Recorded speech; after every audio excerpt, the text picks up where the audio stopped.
بسم اللہ الرحمن الرحیم۔ رمضان المبارک کا مہینہ اور رمضان المبارک کے مہینے کے اندر یقیناً ایمان والے اہل اسلام قرآن والوں نے تراویح نماز روزے کا اہتمام کیا ہوگا۔ آج میں رسول اللہ صلی اللہ علیہ وآلہ وسلم کی تعلیمات میں سے رسول اللہ صلی اللہ علیہ وآلہ وسلم کی ایک تعلیم اور رسول اللہ صلی اللہ علیہ وسلم کا اخلاق آپ کے سامنے رکھنا چاہتا ہوں کہ رسول اللہ صلی اللہ علیہ وآلہ وسلم کے اخلاق کو دیکھو کہ اللہ کے نبی نے اپنوں سے بھی اچھا برتاؤ کیا، غیروں سے بھی اچھا برتاؤ کیا۔ دیکھیے رسول اللہ صلی اللہ علیہ وآلہ وسلم جو میرے پیارے پیغمبر صلی اللہ علیہ وآلہ وسلم کے لوگ جانی دشمن تھے، پیغمبر کو قتل کرنا چاہتے تھے، پیغمبر کو تکلیفیں دینا چاہتے تھے، تو میرے پیارے پیغمبر صلی اللہ علیہ وآلہ وسلم نے بھی ان کے ساتھ حسن اخلاق کے ساتھ زندگی گزاری۔ ایک بوڑھی عورت تھی، غیر مسلم تھی، یہودیہ تھی، تو رسول اللہ صلی اللہ علیہ وآلہ وسلم کے اوپر وہ کوڑا کرکٹ ڈالتی تھی۔ اس کا نام عورت کا جمیل تھا، تو وہ رسول اللہ صلی اللہ علیہ وآلہ وسلم کے اوپر کوڑا کرکٹ ڈالتی تھی۔ تو ایک مرتبہ ایسے ہوا، کافی دنوں سے اس نے کوڑا کرکٹ اللہ کے نبی رسول اللہ صلی اللہ علیہ وسلم کے اوپر نہیں ڈالا، تو اللہ کے نبی صلی اللہ علیہ وآلہ وسلم نے فرمایا جاؤ پتہ کرو وہ بوڑھی عورت کہاں ہے جو روزانہ میرے لیے تکلیف کا سامان کرتی تھی، میرے لیے کوڑا کرکٹ کا سامان کرتی تھی۔ تو صحابہ کرام رضوان اللہ تعالی علیہم اجمعین نے پتہ لگایا تو پتہ چلا کہ وہ بوڑھی عورت بیمار ہو گئی ہے، وہ بیماری کے اندر مبتلا ہے، بیمار ہو گئی ہے۔ تو رسول اللہ صلی اللہ علیہ وآلہ وسلم نے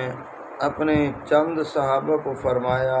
آئیے ہم اس بوڑھی عورت کے پاس چلتے ہیں، اس کی تیمارداری کے لیے چلتے ہیں۔ تو رسول اللہ صلی اللہ علیہ وآلہ وسلم نے اپنے چند جانثاروں کو، اپنے یاروں کو، اپنے پیاروں کو، صحابہ کرام کی جماعت میں سے چند لوگوں کو اللہ کے نبی ساتھ لے کر چلتے ہیں۔ رسول اللہ صلی اللہ علیہ وسلم جیسے ہی اس بوڑھی عورت کے، اس یہودن اور کافرہ عورت کے دروازے کے اوپر پہنچتے ہیں تو دروازے کو دستک دیا گیا، تو وہ بوڑھی عورت اور اس کی بیٹی گھر کے اندر اپنا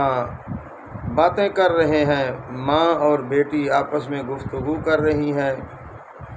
ان کا پرسان حال کوئی نہیں ہے اور مرد جوان ان کے پاس کوئی نہیں ہے، آپس کے اندر گفتگو کر رہی ہیں۔ دستک دی، آواز دستک کی پہنچتی ہے تو وہ اس کی بیٹی جو ہے وہ جاتی ہے، جا کر کیا دیکھتی ہے کہ رسول اللہ صلی اللہ علیہ وآلہ وسلم اپنے یاروں کے ساتھ دروازے کے اوپر تشریف لائے ہیں۔ تو وہ عورت بھاگتی ہے، وہ لڑکی بھاگتی ہے اپنی ماں کے پاس، کہتی ہے جس پیغمبر صلی اللہ علیہ وسلم کے اوپر آپ کوڑا کرکٹ ڈالتی تھی، آج موقع جان کر، موقع پا کر وہ آپ کے پاس آئے ہیں، معلوم ہوتا ہے وہ آپ سے بدلہ لینے کے لیے آئے ہیں۔ تو اس بوڑھی عورت نے کہا آپ ایسے کریں، جائیں دروازہ کھولیں اور اندر لے آئیں، ہم رحم کی اپیل کریں گے، سنا ہے کہ وہ بڑے رحیم اور کریم ہیں۔ تو رسول اللہ صلی اللہ علیہ وسلم اس بوڑھی عورت کے پاس تشریف لائے تو اللہ کے نبی صلی اللہ علیہ وسلم جیسے ہی پہنچتے ہیں وہ بوڑھی عورت شرمسار ہوتی ہے، اپنا چہرہ اپنی گردن جھکا لیتی ہے، آنکھیں نیچی کر لیتی ہے۔ تو رسول اللہ صلی اللہ علیہ وسلم نے فرمایا اس بوڑھی عورت کو، میں آپ کی تیمارداری کے لیے آیا ہوں، آپ کی تیمارداری کے لیے آیا ہوں، آپ سے آپ کی عیادت کے لیے آیا ہوں۔ تو وہ بوڑھی عورت اپنا سر جھکائے، آنکھیں جھکائے بیٹھی ہے۔ رسول اللہ صلی اللہ علیہ وسلم کے اخلاق کو دیکھو، میرے پیارے پیغمبر نے اپنوں سے بھی محبت کی ہے، غیروں سے بھی محبت کی ہے، رشتہ داروں سے بھی محبت کی ہے، حتیٰ کہ جو لوگ آپ کے خلاف تدبیریں بناتے تھے، تکلیفیں دیتے تھے، تو میرے رسول صلی اللہ علیہ وآلہ وسلم ان کے ساتھ بھی اچھے اخلاق کے ساتھ برتاؤ کر رہے ہیں۔ تو رسول اللہ صلی اللہ علیہ وآلہ وسلم کے اس عمل کو دیکھ کر اس یہودن بوڑھیا عورت نے میرے پیارے پیغمبر کے اخلاق کو دیکھ کر عرض کرتی ہے، اللہ کے نبی مجھے کلمہ پڑھا دیں اور جنت کا رستہ دکھا دیں۔ تو رسول اللہ صلی اللہ علیہ وآلہ وسلم نے اس عورت کو کلمہ پڑھایا جو آپ کے اوپر کوڑا کرکٹ ڈالتی تھی۔ تو یہ میرے نبی کے اخلاق ہیں۔ آئیے میرے بھائیوں، اس نبی کی سیرت کو پڑھیں، اس نبی کے کردار کو دیکھیں، اس نبی کی تعلیم کو دیکھیں، جس نبی نے اپنی زندگی کے اندر کسی کو تکلیف، نہ اللہ کے نبی نے کسی کو تکلیف دی ہے، نہ کسی کو تکلیف دینے کا حکم دیا ہے۔ میرے پیارے پیغمبر کی شریعت مطہرہ کو دیکھو، تو میرے پیارے پیغمبر کی شریعت مطہرہ کا مطالعہ آپ کریں گے تو آپ کو ایسے واقعات ملیں گے۔ میرے نبی نے درگزر فرمایا، معاف فرمایا اور معاف کرنے کا حکم دیا۔ میرے بھائیوں، آئیے ہم اپنے معاملات کو نبی کی سیرت کے مطابق سدھار سکتے ہیں، نبی کی تعلیم کے مطابق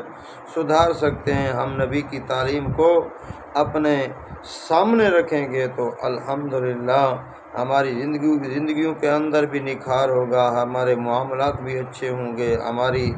دنیا بھی اچھی ہوگی، آخرت بھی اچھی ہوگی۔